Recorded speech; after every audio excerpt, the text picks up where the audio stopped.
What should happen when you go to university is you should learn how to think and formulate arguments. You should learn to think, speak, and write. That's what the humanities are for. They're to make you dangerous, right? Because if you can think and speak and write, you're deadly. In a complex job, you're exactly what's necessary.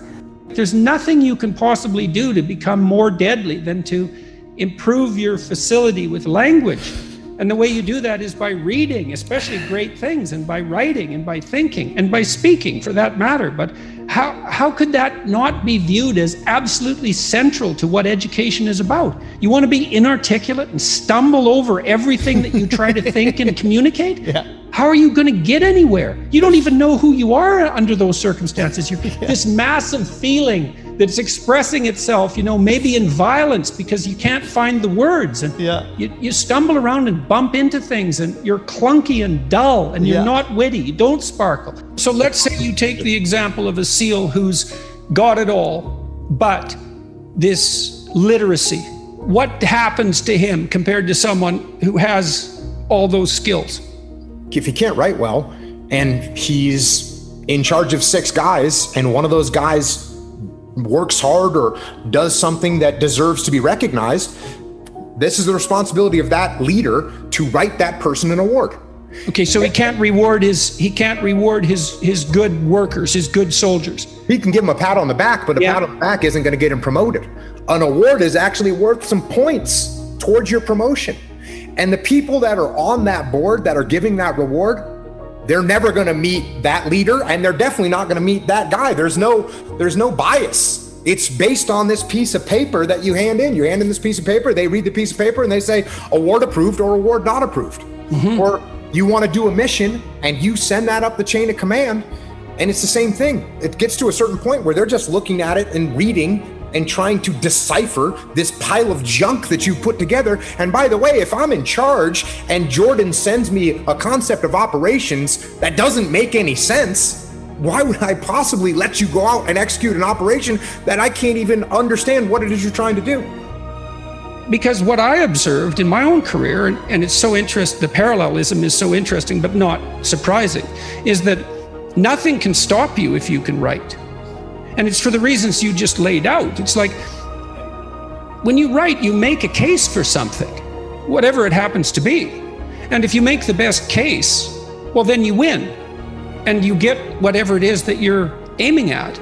And so, you're adventurous, you want to make a mark, you bloody well better learn how to write. Because if you learn how to write, well, then you can think and you can communicate your thoughts. So not only are you deadly strategically, you become extremely convincing. And then you can go and do anything you want and no one will stop you. And that's never told to people. And I don't really understand why. You hear the pen is mightier than the sword, which is just a cliche unless it's fleshed out. The truth of the matter is that you have a lot of potential as a child, but none of that is capable of manifesting itself as freedom before you become disciplined. And discipline is a matter of the imposition of order, and the order is necessary, especially for people who are hopeless and nihilistic. And what does it mean? Well, it doesn't mean, geez, I hate getting up at 8 o'clock in the morning to get ready for work. That just means that you're not very disciplined, or maybe that it might mean something deeper. But I'd start with lack of discipline before, rearranging your whole life. Because you might say, well, I hate getting up at 8 o'clock in the morning no matter what I'm doing, and then it's not your job. I don't mean don't do difficult things. I mean, watch yourself, and if you see that you're doing things that make you hate yourself, then consider the cost of continuing. If something's valuable, you'll make sacrifices to attain it. And that discovery of sacrifice, I think that's what separates it's one of the primary factors separating human beings from animals. Because we discovered that we could let go of something we value in the present, and we would gain something we value even more in the future. Lay a disciplinary structure on yourself, get the chaos in check, and then you can move towards a state that's freer. Because it's discipline first. Like, look, if you're going to become a concert pianist, there's going to be several thousand hours of extraordinarily disciplined practice. That's the imposition of order on your potential, let's say. But what comes out of that is a much grander freedom. And so in virtually every freedom that you have in life that's true freedom is purchased at the price of discipline. That it's not some casual self-help doctrine. It's that if you don't organize yourself properly, you'll pay for it, and in a big way, and so will the people around you. And I would say, start where you can start. You know, if something announces itself to you as in need of repair, that you could repair, then hey, fix it. You fix 100 things like that, your life will be a lot different. You know, I often tell people too, fix the things you repeat every day, because people tend to think of those as trivial. You get up, you brush your teeth, you have your breakfast, you know, you have your routines that you go through every day. Well, those probably constitute 50% of your life. And people think, well, they're mundane, I don't need to pay attention to them. It's like, no, that's exactly wrong. The things you do every day, those are the most important things you do, hands down. Well, there isn't anything better to have than a problem that's worth solving, like that's really worth solving, right? And so the more of that you take on, the more you have a reason to get out of bed in the morning, no matter what.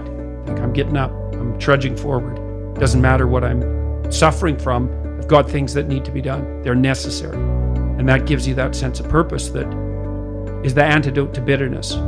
So, yeah, there's lots of reasons to, you know, because I've thought for a long time, imagine you have a choice in front of you, because you do. So here's the choice. Your life is either meaningful or meaningless. Okay, so let's go through the meaningless part first. Because you think, well, of course I don't want it to be meaningless. It's like, yeah, just hold on a second. Nothing you do matters. And so impulsive pleasure is the order of the day. No responsibility.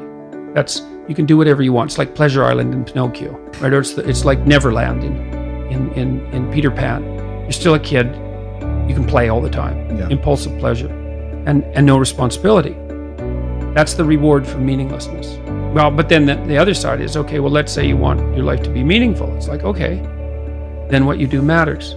It actually matters, right? Make a mistake, hurts you, hurts your family, hurts the world in a deeper way than you think. And you have to be awake to that. And then you have to take it on yourself. So you're at a particular stage right now, and that stage would involve a particular worldview and the behaviors that go along with that. So the perceptions and behaviors. But it's not enough because you haven't mastered the whole world and you're making mistakes all the time. And then there's other neurological mechanisms that, so maybe that's a more left hemisphere phenomenon, the instantiation of that identity.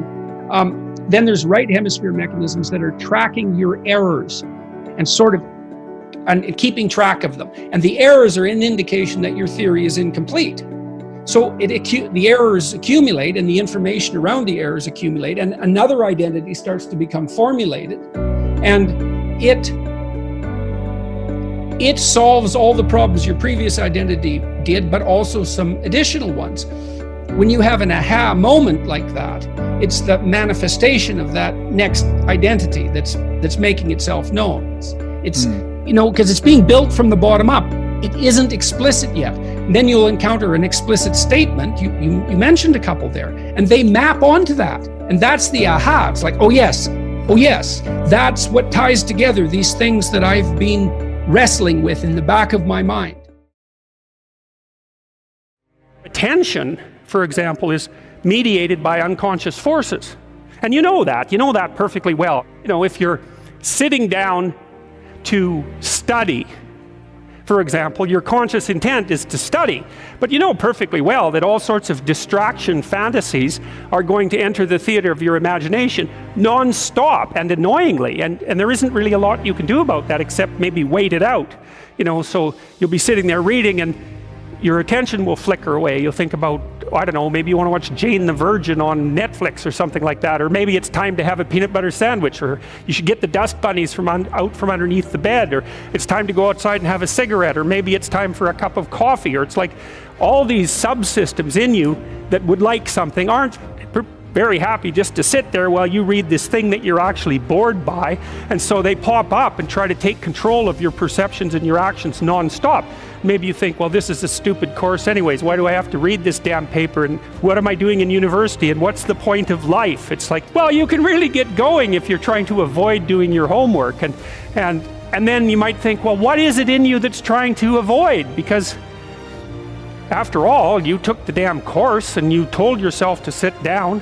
Why don't you listen? Well, because you're a mess. That's basically why. You haven't got control over yourself at all. I don't know how to start improving my life. Someone might say that. And I would say, well, you're not aiming low enough. Regulate your habits. Try to get up at approximately the same time each morning. I would recommend that you get up approximately when other people get up. So that would be something in the neighborhood of 7:30 or 8 in the morning, or perhaps earlier, or perhaps a little bit later, but you want to stabilize that because your circadian rhythms operate more, fluidly, and your mood is likely to be regulated better if there's islands of stability in your daily routines. Human beings like daily routines, just like dogs like daily routines. And so regulate your sleep. I would say when you get up in the morning, eat breakfast. That's a really important thing to do. I can't tell you how many people I've treated in my clinical practice whose proclivity for emotional instability and depression, anxiety, general hopelessness, emotional pain and gloom and doom, as well as capacity to concentrate, were properly regulated or inhibited or reduced by merely ensuring that they ate a protein and fat rich breakfast relatively soon after they wake up. And that's especially true if they're stressed. And as it turns out that if you stress yourself after a fast, which is of course what you've undertaken if you haven't eaten since the night before, that your body produces enough insulin to deplete the sugar in your blood. And then it's very difficult for you to become regulated properly with regards to your metabolism until you sleep again. And so it can be regulating your sleep, and your breakfast eating habits in particular can be in a very effective way of regulating your mood and increasing your capacity to concentrate. The other thing I would say is that scheduling your time is also extraordinarily useful. And so I can tell you a little bit about how to use schedules effectively. You should develop a long-term plan. So you have to set up your long-term vision. And then I would say once you set up that vision so that you know how to orient yourself, then you should start designing your days. And you can do that very effectively with a calendar like Google Calendar. Many people say, well, I hate using a schedule or I hate using a calendar. What you're doing is using the calendar as an external tyrant that's telling you what you should do if you were going to be a conventionally good person each day. So you load yourself up with arbitrary responsibilities. But that's not really how you should use a schedule. What you should use a schedule to do is to design the day that you would most like to have.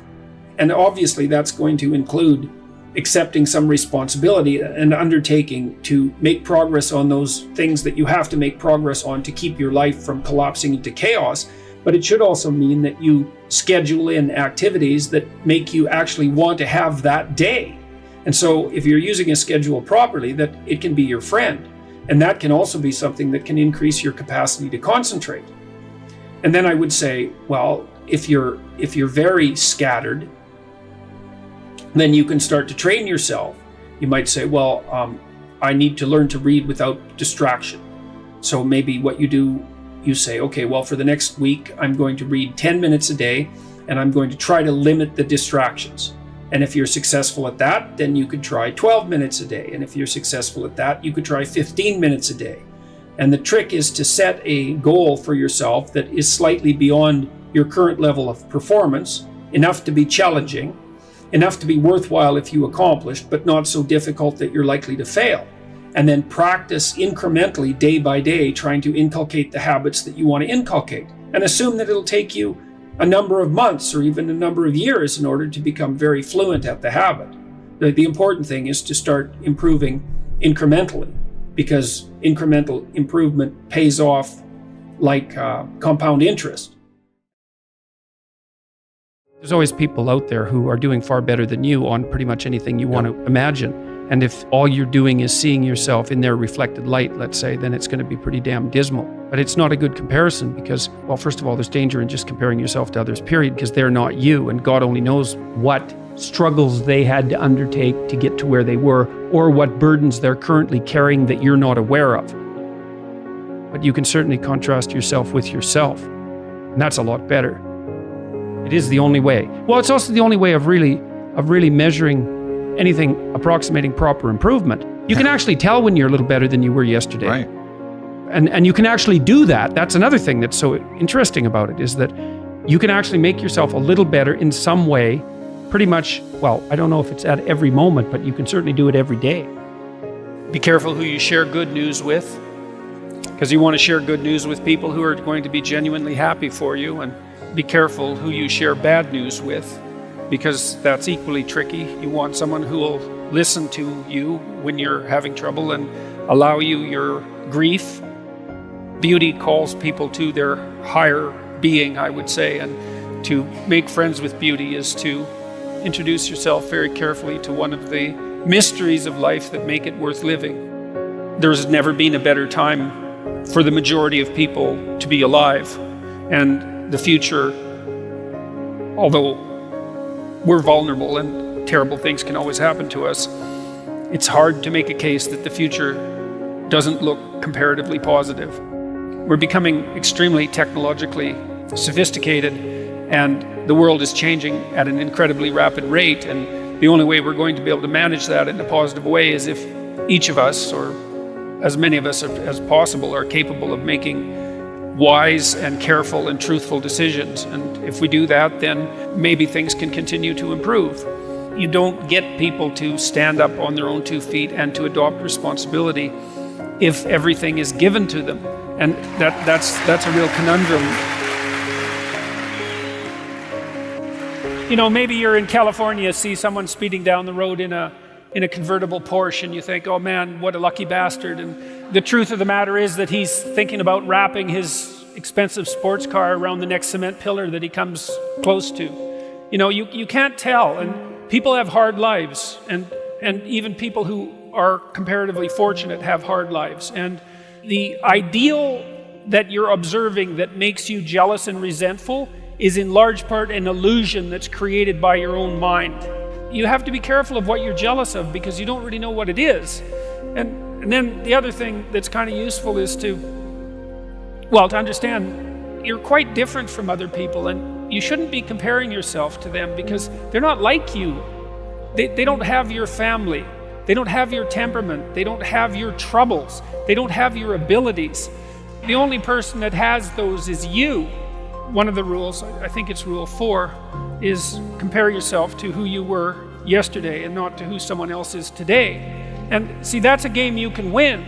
The possibility that you can make yourself slightly better on a continual basis is, I think that's something that's accessible to everyone. I think that's equivalent to leading a virtuous life. And there is something to be said for virtue and truth.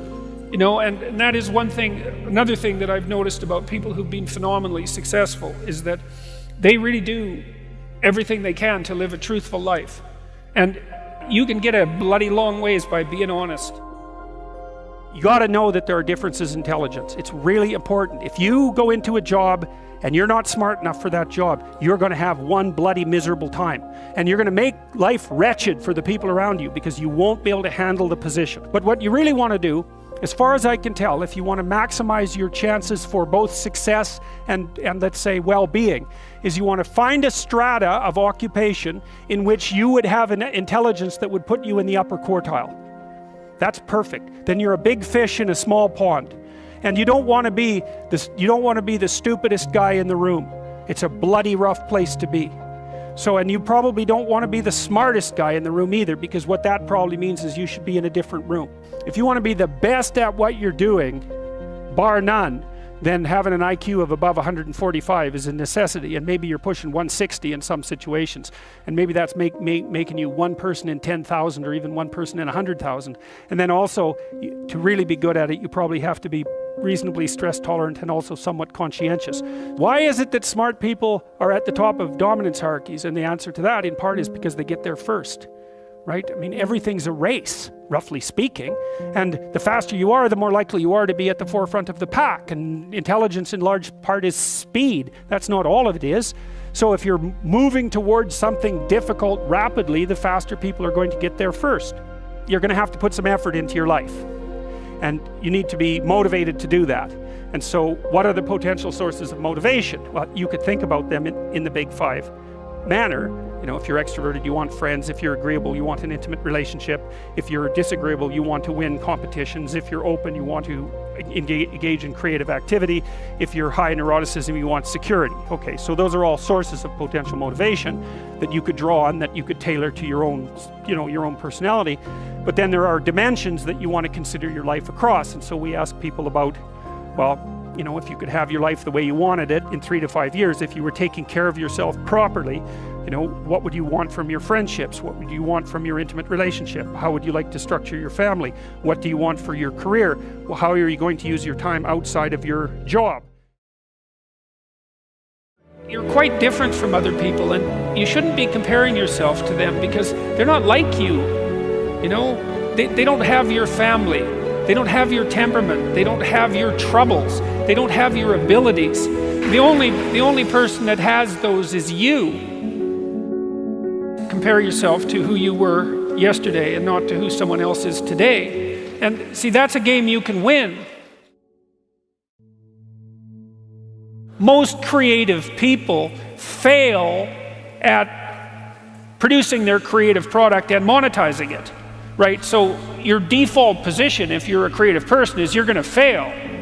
And that's because it's hard to come up with something new, and it's hard to present it to the market at the right time, and it's hard to market it. Like, those things are really, really difficult. And so what successful entrepreneurs do is they just keep doing it over and over and over and over and over and over and over. And eventually, if they're fortunate, one of their ideas happens to hit the right place at the right time. And so that's also Darwinian in some sense. You're creating all these little enterprises that are sort of alive. They're run by people after all, and even if your idea is good, that doesn't mean it will be successful. There's so many things that have to be taken into account. So this is partly why persistence, and that's part of conscientiousness, is so useful. It's like, what do they say? If at first you fail, then try again. And that would probably mean try something different rather than the same thing. But persistence is helpful because it enables you to run many, many experiments. And you need to know that the baseline is failure. It's important because otherwise you'll blame that on yourself. And some of that's useful because there's probably some things that you could improve about yourself. But it's very difficult to go from 0 to 1. If you're starting out as a salesperson, for example, the hardest sale is the first customer. And then, they get easier with each additional customer. Be careful who you share good news with, because you want to share good news with people who are going to be genuinely happy for you, and that's one way that you can identify those people who are really on your side. Be careful who you share bad news with, because that's equally tricky. You want someone who will listen to you when you're having trouble and allow you your grief, especially if it's a consequence of something tragic, and who won't try to one-up you, because often when you're talking to people, they'll be thinking about what they have to say that's worse, and that's not helpful if you need a listening ear. Make one room in your house as beautiful as possible. I talked a lot already about the necessity of cleaning your room, which is, in some sense a foolish piece of advice because it seems so obvious, but it's not obvious at all. And you'll find if you try it, especially if you're in a household that's not very functional, that you'll encounter obstacles that you couldn't imagine existed while you're trying to put your life in order. And you can take your surroundings beyond order and move towards beauty, and that's unbelievably useful. There's this saying that says, tough times produce strong men, Strong men produce good times produce weak men produce tough times. Yes. If that's the truth, which phase are we in today? Well, if you think about it historically, you have to say that we're in good times.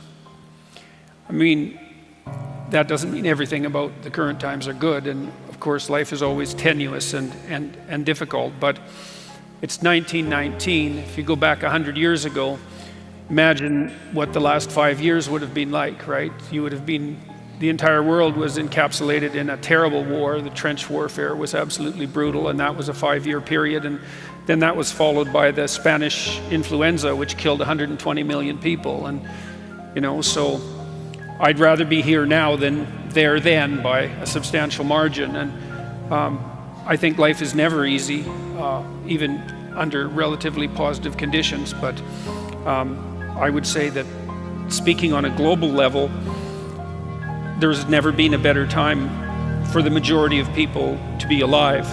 And the future, although we're vulnerable and terrible things can always happen to us, it's hard to make a case that the future doesn't look comparatively positive. We're becoming extremely technologically sophisticated, and the world is changing at an incredibly rapid rate, and the only way we're going to be able to manage that in a positive way is if each of us, or as many of us as possible, are capable of making wise and careful and truthful decisions. And if we do that, then maybe things can continue to improve.